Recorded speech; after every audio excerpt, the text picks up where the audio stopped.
el Señor en cierta ocasión dijo: el que se aferre a su propia vida la va a perder, y el que renuncia a su propia vida por mi causa la va a encontrar. Y esto suena confuso.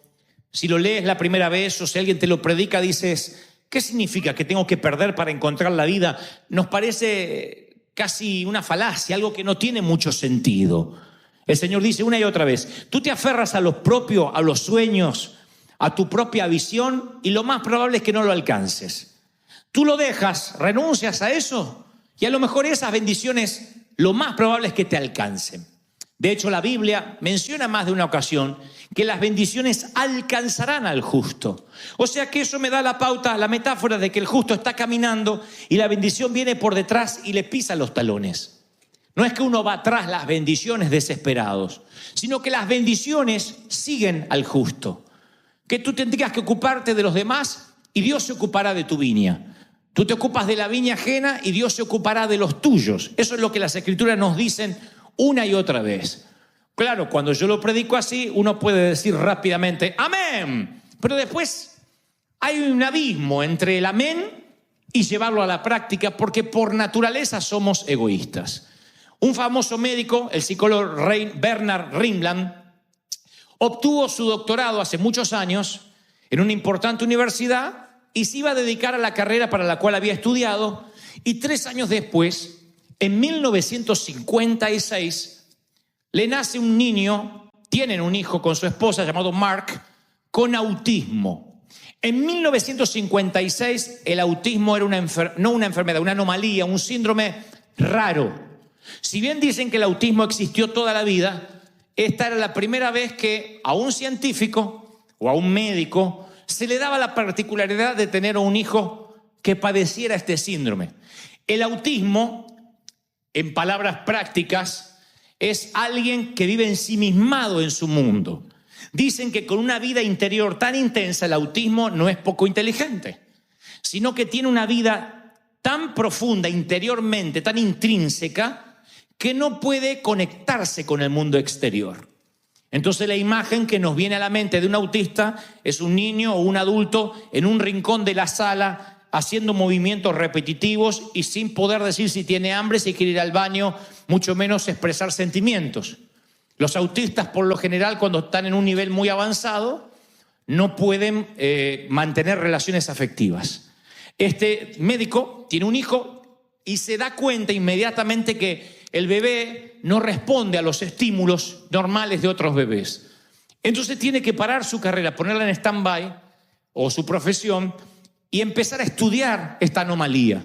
Y empieza a notar que su hijo es autista, autónomo de las relaciones, que vive su propio mundo, pero que anímicamente, que emocionalmente no se puede conectar. Así que escribe el primer libro en 1950 y casi 60, su primer libro respecto al autismo, disponible en cualquier librería o en Amazon hasta el día de hoy. Y estudia este caso y hace una fundación, una non-profit, para ayudar a niños que sufren autismo. Más tarde se descubriría el síndrome de Asperger, que es un autismo de alto funcionamiento. Pero en el camino, este científico hace un experimento motivado por su hijo que arroja luz a esta verdad, la más paradójica de todos los tiempos, que para encontrar la vida la tienes que perder.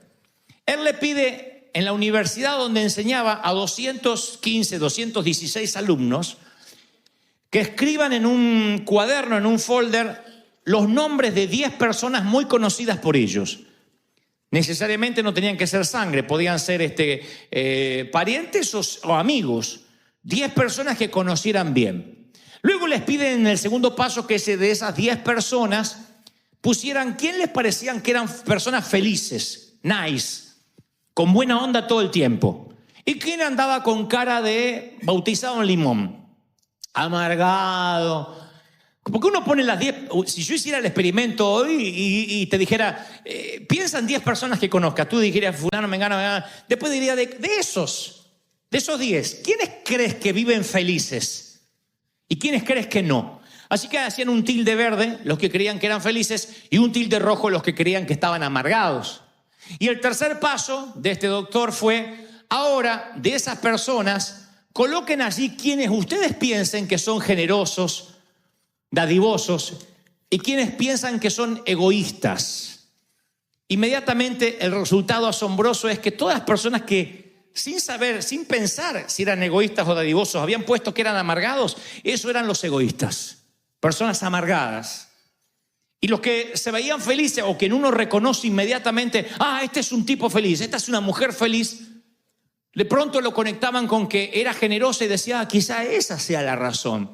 Y arriba la conclusión de que los que se dedican a hacer solo aquello que los hace felices, los que solo piensan en sí mismos, que se supone que buscan la felicidad, son los más amargados. Y aquellos que se dedican a ser felices a los demás son los que más felices viven, a lo mejor los que menos tienen. Esto es lo que descubre este médico al darse cuenta que el autismo no es solamente aquel que tiene un síndrome o un desbalance cerebral. El autismo también puede ser emocional y espiritual. Hay muchos que pueden que estén sentados bajo este techo hoy y durante años son autistas, o sea, piensan en sí mismos, ensimismados en lo que le da título a este mensaje. ¿Y yo qué gano con esto? La famosa frase, ¿y yo qué gano con esto? Era la primera frase que se me venía, porque yo vengo de ahí también, ¿eh? Miren que yo no orino agua bendita y me vengo a hacer el santo de la espada aquí. Yo vengo de ahí. Yo vengo de un contexto, le contaba a los hermanos en el primer servicio, de mucha pobreza, de mucha escasez, donde todo costaba mucho. No, yo heredaba las mochilas de mis hermanos mayores, la ropa de mis hermanos mayores, de verdad no teníamos. De verdad compartíamos hasta los calzones, literalmente. Ya cuando estaban demasiado rotos y no había dónde remedarlo, bueno, mamá por vergüenza nos compraba otro, pero grande, para que le dure a los que venían después. De ahí vengo. Todo tenía que cuidarse. Y eso a veces puede generar una mente no solo de escasez, sino una mente egoísta. Una mente de que si hay 4 porciones de pizza, estoy pensando cuántas me tocan a mí. ¿Y yo qué gano con esto? Y eso empieza a cambiar el chip de nuestra mente y un día nos volvemos autistas emocionales.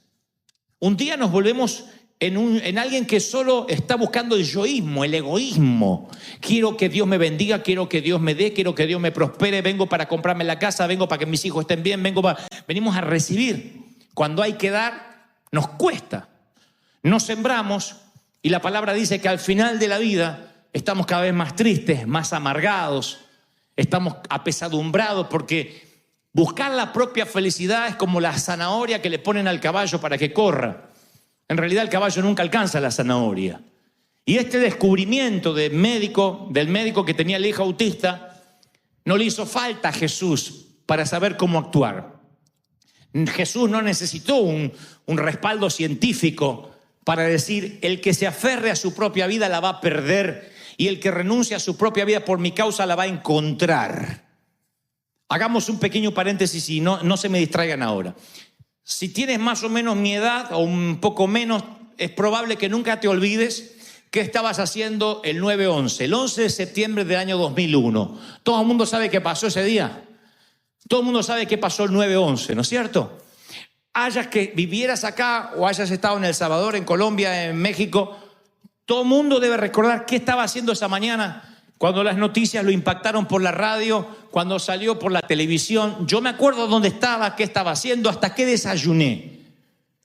Yo no vivía en este país, estaba en Argentina, pero impactó mi vida de manera tal, fue lo más cerca a una guerra que yo había visto vía satélite por primera vez.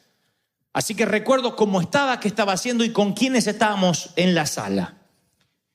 Dicen que estos acontecimientos, cuando son así de golpe o cuando son fuera de lo común, quedan grabados en la memoria para siempre, y los especialistas se refieren a estos momentos como puntos calientes, como momentos que se te fraguan en la memoria. A ver, no solo el 9/11, vamos a lo personal. A lo mejor se te grabó en la memoria el enterarte de una muerte de un ser querido. He hablado con familias de personas que dicen, nunca más olvidé el sonido del teléfono de ese día. Era la madrugada, el teléfono no paraba de sonar, dije, tiene que ser equivocado. pero me agarró una sensación extraña cuando levanté y me dieron la noticia del accidente.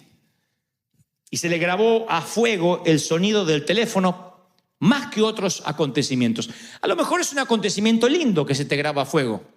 A lo mejor, como decía en el servicio primero, alguien se te arrodilló, algún sapo queriéndose convertir en príncipe te miró así y se te grabó a fuego, especialmente porque no saliste corriendo y aceptaste. Se te grabó a fuego cuando te propusieron matrimonio o no. O cuando te dijo ella, te presento a mi mamá, y se te grabó a fuego esa imagen como... Bueno,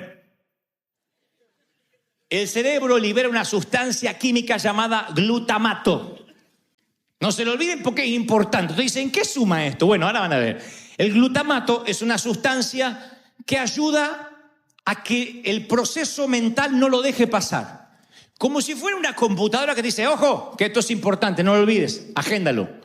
El cerebro es tan inteligente, noten la creación del Señor, que se genera una sal, por decirlo de alguna forma, un químico, una sustancia, glutamato, que hace que se te fije en la memoria, porque esos acontecimientos son los que van a determinar tu personalidad. Los recuerdos suelen ser, dicen los científicos, viajes en el tiempo, porque uno, a cómo reaccionó en el pasado, es como se prepara para reaccionar en el futuro ante un caso similar, mejor o peor. O sea que los recuerdos van definiéndote como persona. La persona en la que te estás convirtiendo día a día tienen que ver con los recuerdos. Por eso es que Dios nos habla de sanidad interior, sana nuestras heridas de niños. A veces Dios nos habla respecto cuando nos rompieron el corazón hace 20 años. Hay un evangelio que se predica por ahí que dice, todas las cosas son hechas nuevas, se terminó. Pero Dios no te borra el cerebro. No es que uno se levanta el bautisterio y queda el cerebro flotando ahí, aunque a veces pareciera que algunos sí lo hicieron. No es eso. Uno nace a una nueva vida y después uno tiene que prepararse a que Dios haga una obra. Por eso dice la palabra que vamos creciendo conforme a la estatura de la plenitud de Cristo. Todos los días vamos creciendo y desaprendiendo cosas que nos marcaron, dejando que de lado traumas para que esos traumas no nos definan en nuestro comportamiento. Todo tiene que ver con el entorno, más que con la sangre. Porque este también es un debate de algunos que dicen, bueno, si Cristo me hizo una transfusión de sangre, si Cristo cambió mi ADN. Sí, pero hay algo que se llama entorno. O sea, se creía hace muchos años que si adoptabas un niño, hijo de delincuentes, por ejemplo, una mamá que estaba en la cárcel, papá que estaba en las drogas, y dejaban el bebé, lo daban en adopción. Tú agarrabas al bebé, lo adoptabas, y se creía que ya traía la delincuencia en la sangre. Entonces uno decía, no, ¿y cómo es el papá? ¿Y cómo era la mamá? Y tarde o temprano va a mostrar la hilacha. Pero después se descubrió de que no, el poder del entorno es cómo ese bebé se va a crear. Si a ese bebé le dan amor, contención, valores, no importa lo que fluya por su sangre, el entorno suele ser más fuerte. Y se va grabando a fuego, el niño desde pequeño, cada vez que ve algo importante, ve cómo se respetan sus padres, ve los valores que se predican en su casa, que su papá nunca falta a la iglesia aunque haya Super Bowl. Se libera el glutamato y al niño se le graba en la mente algo que no va a olvidar ni en su época adulta. Instruye al niño en su camino y cuando fuera adulto no se apartará de él. La instrucción, la impartición genera un adulto de bien. La impartición, lo que estamos haciendo ahora en el primer piso, los niños, no es un daycare, no es que los tenemos atados para que tú disfrutes. Es una impartición. Los bendecimos, los instruimos y cuando a ellos les toque enfrentar la vida abriéndose paso en el camino adulto, se van a recordar de cosas que se le grabaron aquí. Cuando oraban y Dios hacía milagros, cuando la presencia de Dios lo tocaba a los 7 años, no se les va a olvidar más. Se graban. Entonces la neuroquímica es como que cimenta un recuerdo en el cerebro y no te lo olvidas más. Entonces, la cabeza no es solamente para almacenar datos y recuerdos, es para determinar cómo nos vamos a mover en el futuro. Y hay una creciente investigación de científicos que siguen investigando y dicen, sí, las cosas que nosotros recordamos cambian las personas que somos, cambian nuestra manera de actuar, cambia nuestra manera de comportarnos, nuestros hábitos. Tiene que ver con esas cosas que nos marcan. ¿Hasta ahí fui claro? ¿Sí o no? Bueno, el Señor, que junto con su Padre crearon al hombre, sabía cómo implantar en el cerebro conceptos y principios de modo que la gente no lo olvidara más. Y ahora está en una noche común donde Cristo camina por la tierra, va a implantar en el cerebro de 12 hombres algo que no solo nunca ellos podrán olvidar, sino que pasará de generación en generación hasta el día de la fecha. Cambiará el paradigma del ser humano, la manera de pensar. En una cultura donde todo es ojo por ojo, diente por diente, si este te saca un diente, arrancale la muela al juicio de un cachetazo. Te deja tuerto, le quitas el... Así era como la mafia. Me matás un hijo, te mato otro. Donde todo era justicia. Y eso, ustedes saben que la venganza es dulce y a veces embriagante. Es un plato que se come frío, dicen algunos. Siéntate en el umbral de tu puerta y verás pasar el cadáver de tu enemigo. ¡Oh!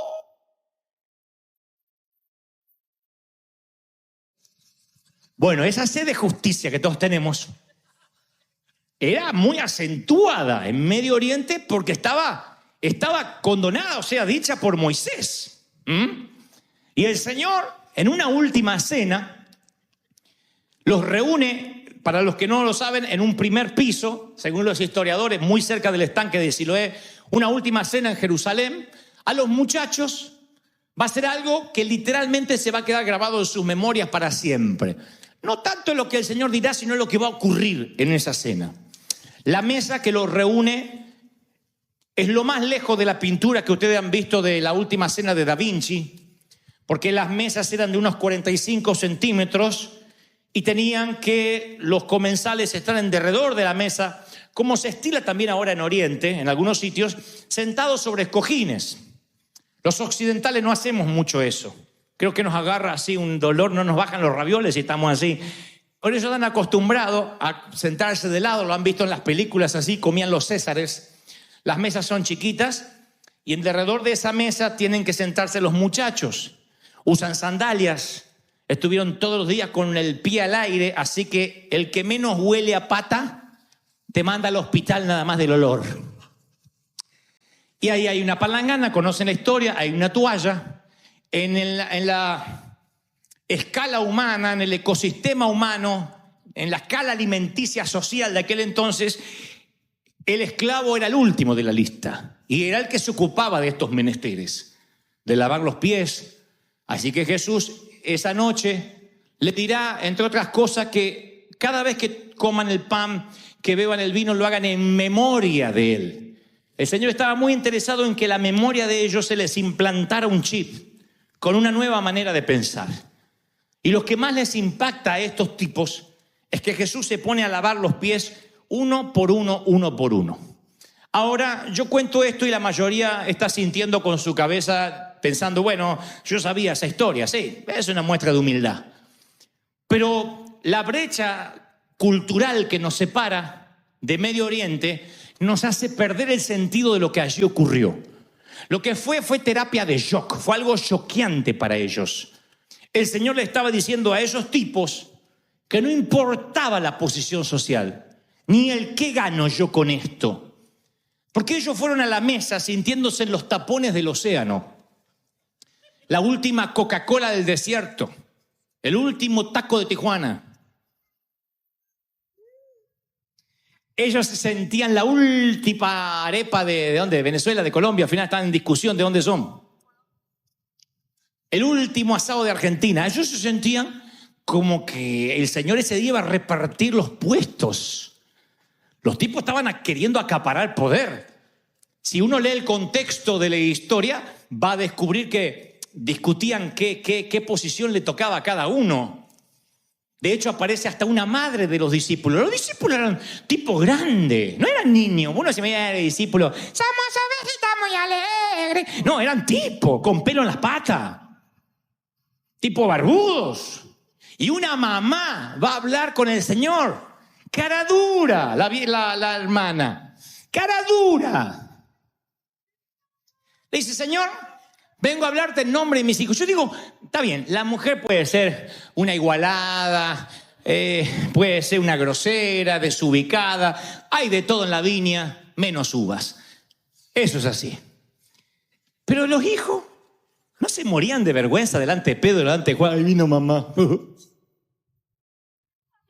La mamá dice, Jesús, maestro, cuando vengas en tu reino, ¿podría haber una posibilidad de que mi hijo esté a la derecha y mi otro hijo esté a tu izquierda?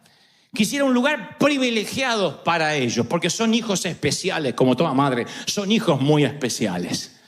Y el Señor le dice, no, acá el que se quiera sentar primero va a ser el último. Desvergonzado mandaron a la mamá. Y ustedes leen y hay un intento continuo, constante de los muchachos, de los discípulos, de acaparar poder. Porque algunos ni entendían que el Señor venía a instaurar el reino de los cielos. Algunos creían que el Señor venía a desafiar al imperio, a Roma.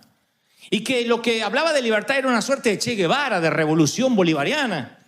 Que lo que iba a hacer es tirar abajo al César, ponerse en el trono y gobernar Jerusalén. Eso es lo que creían los muchachos. Entonces Pedro decía, bueno, a lo mejor me agarro un puestito de algo, a lo mejor me dan un comité, a lo mejor me dan algo en la política, como muchos politiqueros que hay en América Latina, que el amigo sube al poder y acomoda a todos los parientes. Este dijo que yo sé que en México y en Colombia no pasa, ni mucho menos en El Salvador, pero en Argentina sí, que acomoda a todos los parientes. Entonces, estos muchachos que estaban ahí deseosos de poder, un día el Señor dice, les voy a liberar la sustancia glutamato de la mente. Les voy a marcar ¡pac! A fuego y pone un punto caliente en su memoria y les lava los pies. Y el castillo de naipe a estos tipos se les viene abajo. Porque ellos lo que menos querían compadecerse de los demás. Ellos querían siempre ser guaruras, proteger esa relación con el maestro, que nadie llegue al maestro, ni siquiera los niños, más que ellos. ¿Cuál es la barrera que nos impide ser generoso? El miedo. El miedo a perderme algo que me merezco ganar. El miedo nos obliga a buscar ventaja. El miedo de decir, bueno, pero ¿yo qué gano con esto? Si yo no pienso en mí, ¿quién piensa en mí? Y el Señor dice, no, aquí el Hijo de Dios no vino para ser servido, sino para servir. ¡Wow! Quien creó los planetas y acomodó el cosmos es quien debería ser servido. Y Él dice, no, yo vengo a servir, no a ser servido. Y claro, se genera el reino del revés. El reino del revés, como decía el apóstol Chabelito. Algunos saben lo que hablo, no, pues ya cada vez la edad cada vez son más jóvenes, pero algunos viejitos deben saber lo que hablo, ¿no? Bueno, la cosa es que el reino del revés es que el que quiere ser primero será último. Y ese chip no cambia fácil.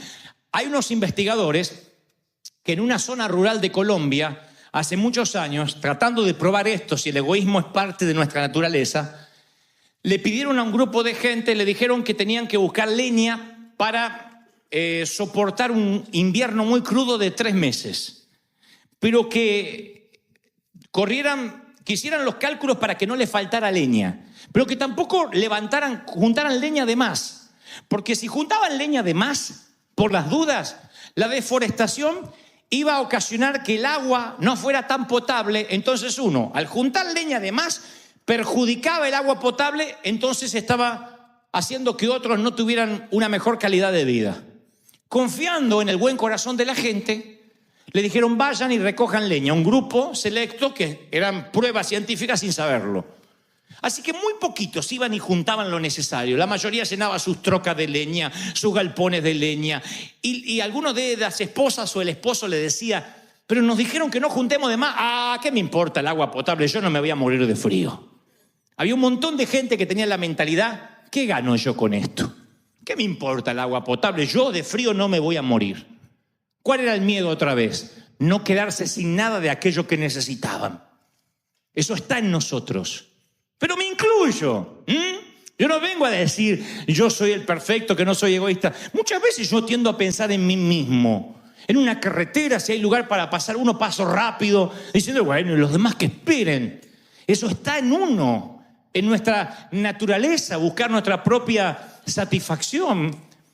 O sea, es muy raro que digamos naturalmente, ¿y qué gana el otro? ¿Cómo puedo bendecir? Por eso el efecto de shock de Cristo, lavándole los pies a los muchachos, los dejó turulatos, los dejó así.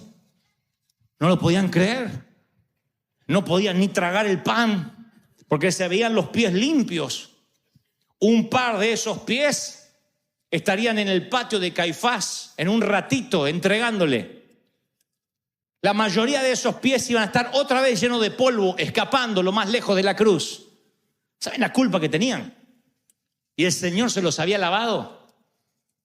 El Señor se los había limpiado, sabiendo ya de la mugre que iban a volver a contaminar esos pies. Cambió la manera de pensar, cambió el que yo gano yo con esto. Rompió eso instintivo que todos tenemos de anteponer nuestros intereses antes que el resto, por lo menos en los discípulos. Porque si queremos amar como Jesús, tenemos que anteponer las necesidades de los demás antes que las nuestras. Y Jesús mostró el camino cómo hacerlo. En los tiempos de Jesús, el Imperio Romano, que era el gobierno de facto del momento, el gobierno por imposición. Recuerden que los que no conocen mucho de historia antigua, Roma no fue un gobierno electo, no fue por votación que tenían al César. Vinieron, plantaron la bandera y entre los griegos, los imperios de la época, uno de los romanos eran los mejores, los menos tiranos. Pero impusieron su himno, su bandera, su moneda y a partir de ahora todos están bajo el imperio y bajo nuevo rey o nuevo procónsul o el gobernador que sea. Y ellos habían puesto una ley que si un soldado venía y veía a un judío, le podía dar toda su mochila, sus armas, sus municiones y obligarlo a caminar 1,5 kilómetros, cargando sus pertenencias para que el soldado descansara, porque era parte del soldado de la Pax Romana y tenía que merecer el descanso. Ahora, la ley no decía, siempre y cuando el que carga la mochila no esté apurado, ni esté yendo al colegio, ni esté rumbo a la iglesia. No importaba, la ley era la ley. ¿Sabe la bronca que tenían los ciudadanos? Era la ley que más molestaba. No le molestaba tanto pagar impuestos como para... Gente llegaba tarde, gente perdía sus citas. Porque te agarraba un soldado y decía, a cargar esto. Le pasó a Simón de Cirene, que fue a curiosear qué pasaba con la turba y terminó cargando la cruz del Nazareno. Otros, con menos fortuna, no cargaban la cruz, cargaban la mochila, el bagaje de un soldado. Y un día en el Sermón del Monte, el revolucionario nazareno habla de la ley de la mochila. Y dice, imagínense la expectativa de todos, estaban todos ahí para empoderarse, aleluya, vamos a empoderarnos, gloria. Y Jesús los ve a todos así, expectantes por el empoderamiento. Y Jesús dice, si un soldado te pide que camines 1,5 kilómetros, ¡amén! Pensaban que lo que venía es, dile, tu abuela. Libertad, libertad. Pero él dijo, si te pide 1,5 kilómetros, camina 3. No fue un sermón de empoderamiento. El Señor necesitaba que las necesidades de todos, porque ahí estaban todos los creyentes ovejas, dadme, bendecidme, ungidme, mandadme, prosperadme.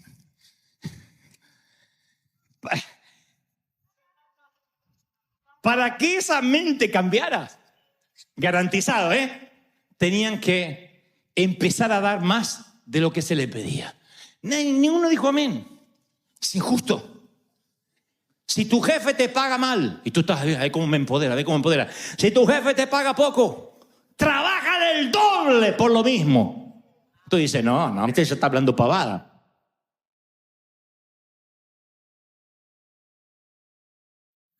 Pero lo que pasa es que nos perdemos por la cultura, por la diferencia abismal, nos perdemos lo que el Señor quiso decir. Eso no fue divertido. Ahora nos suena así, todos damos la milla extra. Esto era una milla extra de verdad.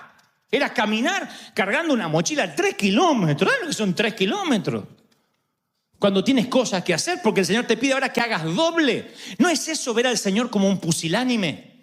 ¿No se supone que este tipo nos tiene que liberar del pie romano? ¿No nos tiene que sacar a Pilatos de encima, al César? Y nos está diciendo que seamos unos lambiscones, que cuando nos digan 1,5 kilómetros hagamos 3. Yo tengo una palabra similar hoy para la iglesia de River. Cuando tengas que pagar impuesto al área IRS, págale doble.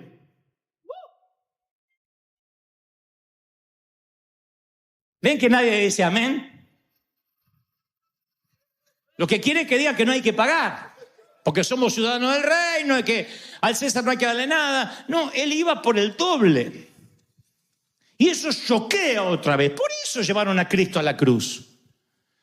Por eso, aunque los romanos lo colgaron, los autores intelectuales, muchos eran esta gente. No se olviden que esta gente decía, ¡crucifícale!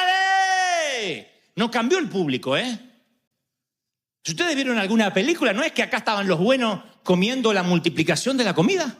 Son los que después gritaban que lo crucifiquen. ¿Cómo podía cambiar así? ¿Cómo podía cambiar la animosidad de la gente? Es que se iban a la casa pensando, no, viejo, ¿vos escuchaste lo que dijo? Yo no voy a caminar 3 kilómetros, tu abuela. Me cuesta 1,5 kilómetros y a estos romanos sinvergüenza ahora hay que darle 3 kilómetros. Este está arreglado con el César. Este tiene alguna mordida.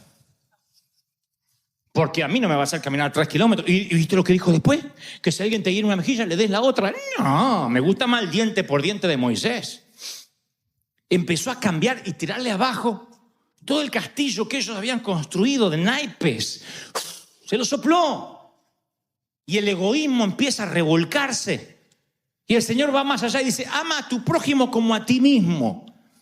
Esto se reduce a tratar a los demás como te gustaría que te trataran a ti. ¿Y qué quiere uno? Generosidad, uno quiere respeto, comprensión. Hagamos una encuesta acá. ¿Qué es lo que quieres de la iglesia? Bueno, que en la iglesia me den amor, que en esta iglesia me den comprensión, que me atiendan cuando busque un pastor, que pueda saludarlo, que me pueda sacar fotos con él, que además me visiten, que porque pongo el diezmo me manden los boletos a Disney y a casa a través de FedEx. ¿Y qué das? Das lo mismo. Lo que estás requiriendo de la iglesia o de la vida, ¿está a la altura de lo que das? No se vaya y me firma la Biblia ese hermano. El resto.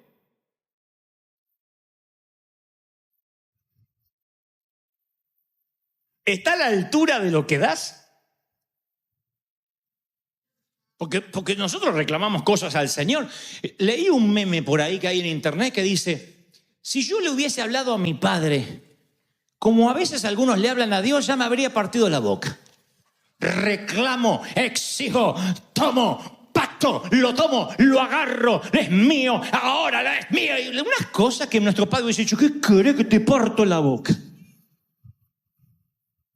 Porque somos de pedir, pero nos cuesta dar. Nos cuesta sembrar. El evangelio es renunciar. El evangelio es decir, bueno, amar a mi prójimo como a mí mismo. Significa dar al otro lo que quiero que me den a mí. Y varias religiones piensan similar, aunque es diferente, porque amar al prójimo como a ti mismo se llama la regla de oro. Se usa en el marketing, se usa en las empresas, se llama la regla de oro, darle al cliente como lo que nos daríamos a nosotros. Amazon tiene esa filosofía. Dicen ellos, hay que darle al cliente lo que uno quisiera que le den. Surge de la regla de oro, escrita y acuñada por el Señor. Amarás al prójimo como te amas a ti mismo. Uno no sale a la calle sin lavarse los dientes, sin acicalarse, sin prepararse, sin hermosearse. Como uno se cuida, tiene que amar al otro. Y las religiones tienen algo similar, pero se llama reglas de plata, no es regla de oro. Le voy a explicar por qué. Confucio decía, el confucianismo dice, no impongas a otro lo que no elegirías para ti mismo. El hinduismo dice, no hagas a los demás lo que te dolería a ti. El budismo dice, no hieras a los otros de una forma que tú mismo encontrarías hiriente. Las religiones prohíben el trato injusto. O sea que la idea consiste en no hagas daño a nadie y nadie te va a dañar a ti. El cristianismo no es eso. El cristianismo a eso le agrega, no es solo evitar hacer daño, Tienes que activamente hacer el bien, que es diferente. Las religiones dicen, no te metas con nadie, no se meten contigo. Autismo emocional. Porque cuando yo digo, pero hermano, ¿qué estás dando para el Señor? Y hay gente que me dice, yo no le hago mal a nadie. Yo vengo a la iglesia, no me meto con nadie, no quiero que se metan conmigo. Y creen que están cumpliendo con ser un fiel servidor de Dios. Son los que suponen que ausencia de maldad necesariamente es bondad. Tú pasas por el lado de un homeless, de un mendigo, tú no lo pisoteas ni le escupes las heridas. Sigues caminando y dices, yo no le hice nada. ¿Hiciste bien? No, no hiciste bien. ¿Cómo que no hice bien si pude haberlo pisado con el auto y no lo pisé? Sí, pero ausencia de maldad no significa que fuiste bondadoso. Los que pasaron por al lado del que estaba tirado al lado del camino, antes del samaritano, no hicieron nada malo, pero fueron autistas, fueron indiferentes. Y la indiferencia es más grave que el pecado. Yo te voy a decir algo, mira, para que se le suelte el glutamato de la cabeza y se le grabe. En la iglesia siempre nos dijeron, esto es pecado y esto no es pecado. Entonces por años veníamos a la iglesia, no adultere, no fornique, no sea envidioso, toda esa, no mienta. Pero muy pocas veces nos dijeron que es muy grave o tan grave violar principios. Hay gente que no peca, pero viola principios todo el tiempo, me consta. Conozco un hombre que es muy puro, es un hombre que come santo y defeca diablos. Es purísimo, él no se equivoca en nada. Las hermanas tienen un túnel en la cabeza. Él tiene el pelo como se debe usar. Siempre con corbata, se baña con corbata, me consta. Pero no honra a su padre. Viola un principio. Es egoísta. No siembra. Viola otro principio. Y esos principios no necesitan al diablo ni a Dios. Por sí mismo van generando el efecto colateral. Por eso dice, siembras viento y cosecharás tempestades. Porque por sí mismo, cuando violas un principio, te traes y te acarreas maldición. Ni se tiene que meter el diablo. Por sí mismo. Cuando tus hijos ven que uno miente, que le mientes al gobierno, que le mientes a la iglesia, que te escondes para no atender a los acreedores, estás sembrando un principio en ellos de mentira. Esos hijos van a vivir en la mentira. No necesitaste pecar. Tú puedes decir, pero yo no fui mal padre. No, pero tu ejemplo gritó más fuerte que los sermones que les dabas en la mesa. Los principios que se violan son más graves a veces que el pecado, porque el pecado tiene redención rápida. Ay, metí la pata, voy a orar, Señor, perdóname, dijo el rey David. ¡Bum! El perdón vino sobre él. Y cuando uno viola principios, cuando uno es egoísta, cuando uno no siembra, cuando uno le roba a Dios en los diezmos, ¿está pecando o no? No técnicamente, pero está violando principios, de modo que se autoacarrea maldición. Y uno de esos principios es carecer de empatía. Decir, bueno, yo comprendo a los demás, pero la comprensión no basta, hace falta empatía. Yo lo dije hoy y lo diré otra vez. ¿Qué es comprensión? Que yo veo un tipo ahogándose y le tiro un salvavidas. Eso lo hace cualquier persona con un alma noble. Si tienes un salvavidas, me ahogo, le tiro un salvavidas. Eso es comprensión. En términos evangelísticos, yo ya traje uno a la iglesia, ahora que le predica el pastor. Tampoco voy a andar de niñera. Le tiro un salvavidas y que llegue a la orilla como pueda.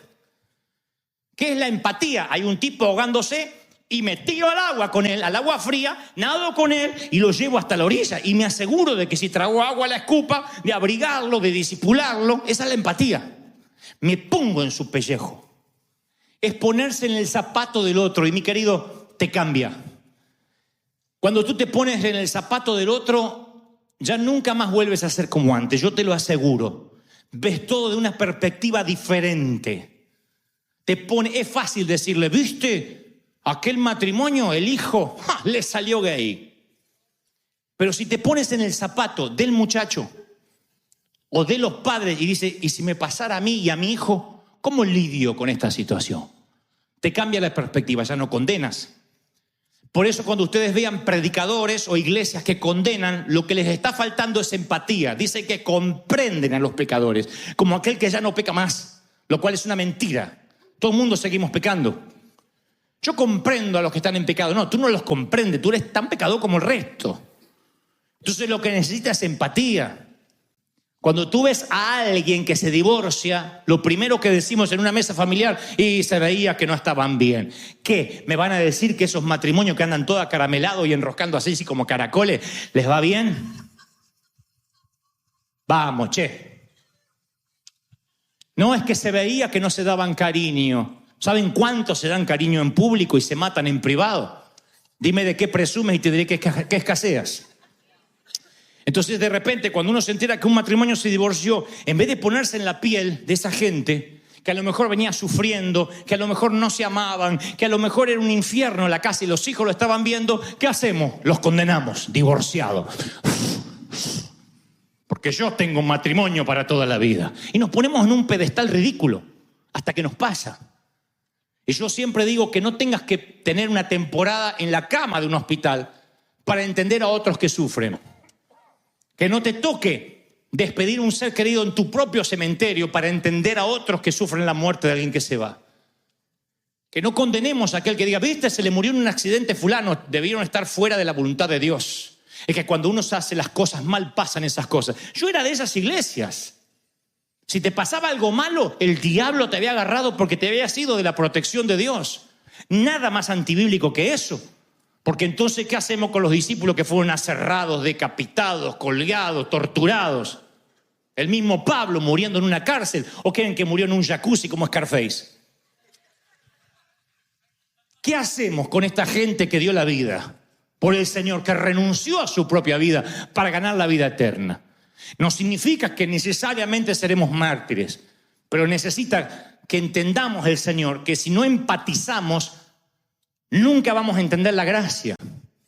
Nunca. Yo tengo que verlos a ustedes como hijos. Cuando uno de ustedes me dicen, estoy en este problema, metí la pata, es Brian, es Kevin, es Jason, es Megan, que me vienen a decir, papi, estoy atado a pornografía, papi, estoy embarazada, es uno de mis hijos. Nunca los vamos a condenar y ahora porque hiciste y caíste de la fe, te vamos a apapachar, te vamos a ayudar a salir adelante, vamos a ayudarte a que te arrepientas y que empieces otra vez. Eso es River, ¿están conmigo? Amén. Y cuando piensas en el otro, no saben. Ahora, esto de la empatía es un proceso, No es algo que puedes tachar de tu lista de actividades. Voy a ser empático. No, cuesta. Pero cuando aprendes con pequeñas cositas, no sabes el peso que te quitas de encima. No sabes lo feliz que uno es cuando uno empieza a decir, a ver qué puedo inspirar, a ver qué puedo dar. ¿Cómo cambia la vida si tu eslogan es, ¿qué gano yo con esto o a quién puedo ayudar? Cambia tu mañana, levántense un día. Hagan un experimento, si no me creen, un día. Tú dices, bueno, pero yo no me levanto y digo, ¿qué gano con esto? No, es una actitud que está inherente a ti. No te das cuenta, no nos damos cuenta. Pero un día sale a decir, hoy voy a dar. Hoy voy a abrir los ojos, voy a caminar por la vida. Ya tan solo eso, no tendríamos límite como iglesia si anduviéramos por la vida con los ojos abiertos. Si cuando vas al Starbucks, además de buscar tu café y decir, ¡hey! No me pusieron lo que pagué, la leche. En vez de estar pensando qué ganas con esto, mirar un poquito y vas a ver gente sola tomando café. Algunos llorando, alarmas, predícame, háblame del Señor, ni los vemos. Estamos tan metidos en nuestro mundo que no vemos lo que el otro está necesitando. Cuando se invierten los papeles y empezamos a decir, ¿qué puedo dar? Y esto no es regalar dinero ni abnegación, Porque esto no es, a ver, todo el mundo viva en sandalias y sea como la Madre Teresa. No. Porque aquí también predicamos prosperidad y que eres cabeza y no cola y que eres dueño de tu propio negocio. Yo creo que Dios quiere que seas próspero. Dice la Biblia, si entrego mi cuerpo para ser quemado y no tengo amor, nada soy. Yo hablo de amor, no de regalar dinero o voy a abrir mi casa para los pobres, no eso. No hacerse la Madre Teresa. Hablo de relegar el primer lugar pensando a este le gustará lo que le hago porque es lo que me encantaría que hagan conmigo. Le preguntaron a un gran concertista, ¿cuál es el músico más difícil de conseguir en una gran orquesta? Y él dijo, el segundo violín. Porque primer violín quieren todos tocar, Pero encontrar un segundo violín, que es un violín de apoyo, que toque con el mismo entusiasmo que el primero, es casi difícil de encontrar. Todo el mundo quiere figurar. Yo no sé si estás dispuesto a cambiar. Yo sí. Cuando yo escribía este mensaje ayer, yo le decía al Señor que me cambie porque a la verdad en muchas cosas yo sigo siendo egoísta.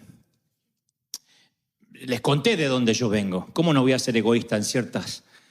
Gracias a Dios cada vez en menos perfiles, en menos aristas de mi vida, pero yo nací siendo muy egoísta. Peleamos con mi hermano por la última porción de pizza, por el último durazno en almíbar. Tal vez si hubiese tenido más recursos no habría sido tan egoísta. Imagino yo, aunque hay tantos ricos egoístas también. Pero a mí el motor, la escasez me hacía pensar de que teníamos que pelear por todo. Pero algo empezó a cambiar en mí cuando me doy cuenta que si yo tengo papel higiénico en mi casa, ya tengo mucho más que muchísimas familias de Venezuela, que muchísimas familias de África, que tienen que limpiarse el trasero con hierbas. Ya eso ya me pone como una persona agradecida. Yo no puedo ser egoísta y pelear por no tener el iPad del momento porque ya renovaron el iPhone y hace 3 meses que no lo puedo cambiar. De pronto lucho mucho para no volverme frívolo, para no volverme un tipo superficial. Porque a mí me pueden gustar los buenos trajes y vestir bien. El tema es si el traje me define, entonces seré un tipo superficial.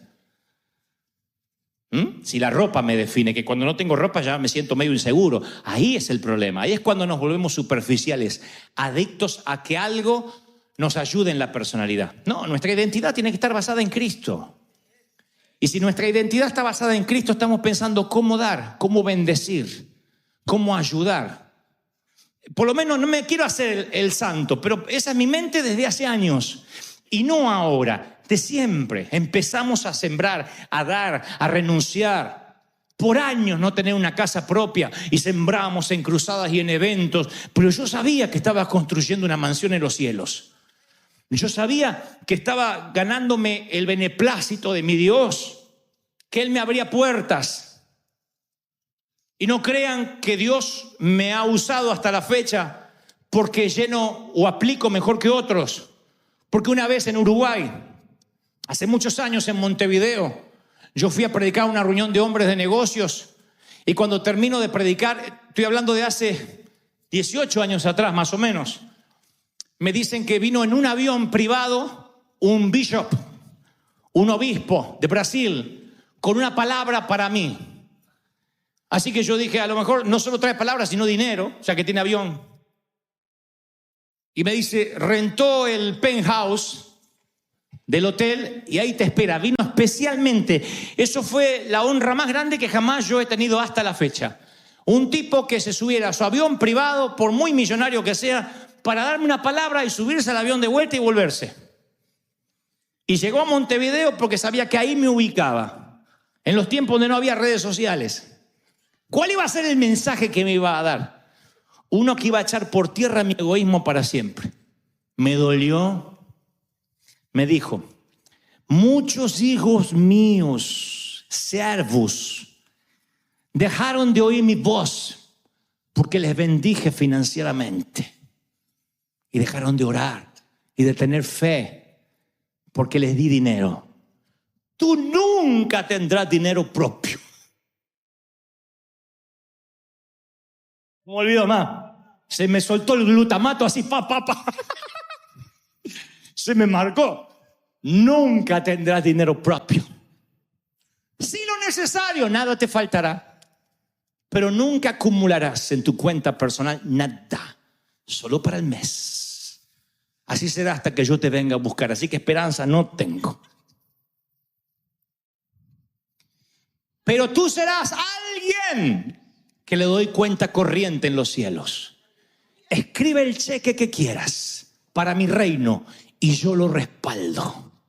Escribe el cheque y yo no me olvido más. ¿Qué creen? ¿Que me sentí pobre o rico? En términos egoístas, nunca iba a poner mi cuenta bancaria así, mirá los ceros que tengo. En términos del reino me dijo que si era para bendecir al resto, que escribiera el cheque que quisiera.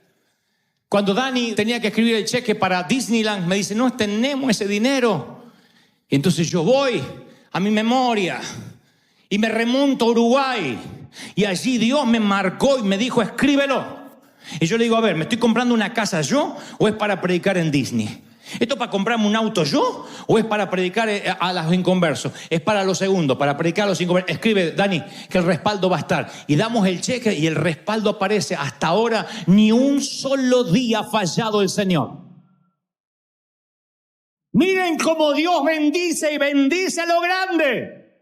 ¿Cuántos quieren esta unción hoy? ¿Lo quieren? ¿De verdad que lo quieren?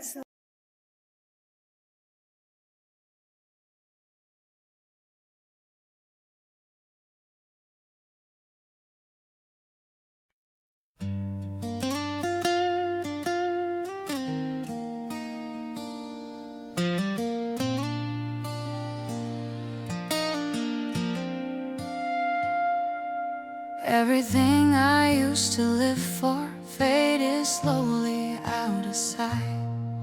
Now my days just circle around you like I'm lost without a light. All the noise just turns to silence when your memory comes through. And the world I once was chasing now feels small and shaped like you. My whole world is only you. Every thought keeps breaking through. You're so close inside my mind, but so far in real life. I can feel you everywhere, in the things we never shared. All this love I'm going through never reaches you.